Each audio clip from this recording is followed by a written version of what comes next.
Hello and welcome to another episode of Premiere Pro. So we've got this donut here at the moment. We've got two layers on the timeline. We've got donut and we've got graphic. Kind of interesting. That it says donut here, but yeah, there's sort of like little intricacies. Like for instance, if I put a text box in here in the donut, I'm in the donut layer.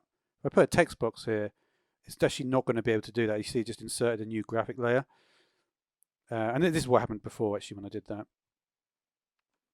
So we can just remove that. So we actually have an empty graphic layer. There's actually nothing in that at all. But if we enter the new text box in the graphic layer now, it would allow me to do that without creating a new layer in the timeline. Okay, but I wanted to look at the donut here. And with the donut, and with any graphic, in fact, what you can actually do is you can use any of the effects here. So if I put I think if I just click on Gaussian blur, right, I can just double click and it will add it to the thing. So for instance, what I could do is do blurriness 0 and then blurriness. I'm not sure how far we can go on that. Well, that's pretty far actually.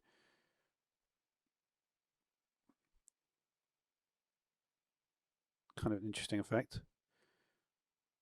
And we've got our options of a blur dimension. So if we actually look at what is the category of blur and sharpen, I don't know if we will, like compound blur. Let's try this one now.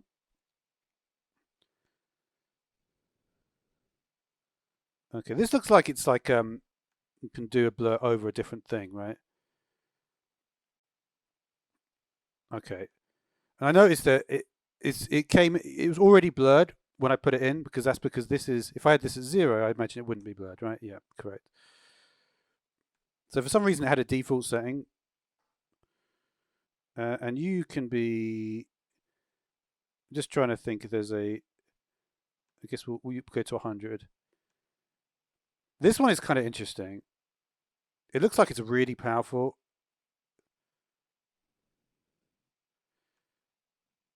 That is weird though how that happens. I think this one is the sort of one that you may want to use more of. Like I can already like see like a use of that. We go to 50, right? Like I think it's like if you can see a use of a blur, it's probably a good one. So we go to here. You can go to 50. You can go to 0. And you see, I think this will look better, right?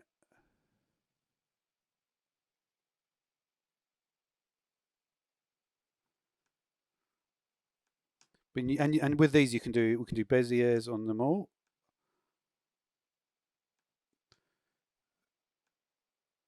Bezier. Let's see if this is going to work well. All right, something like that.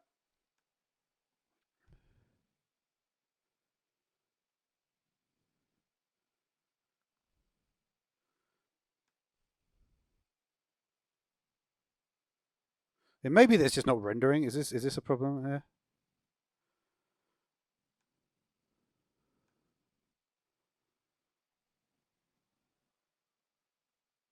Correct. This is a problem.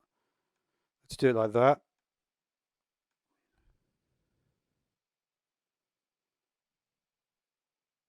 That's a pretty cool effect, actually, the compound blur. So yeah, that one's really cool. So that's good to know. And let's just go through the blurs, shall we? So we also have camera blur. So camera blur again. I don't know why it starts off at like a default value. It's kind of unusual in that way. So with camera blur, what do we have? Seems to be pretty straightforward.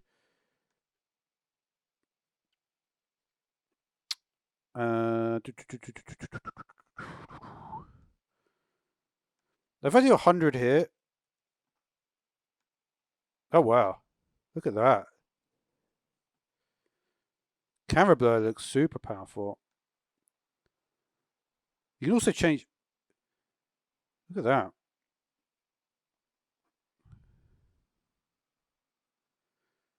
Camera blur is really cool, actually.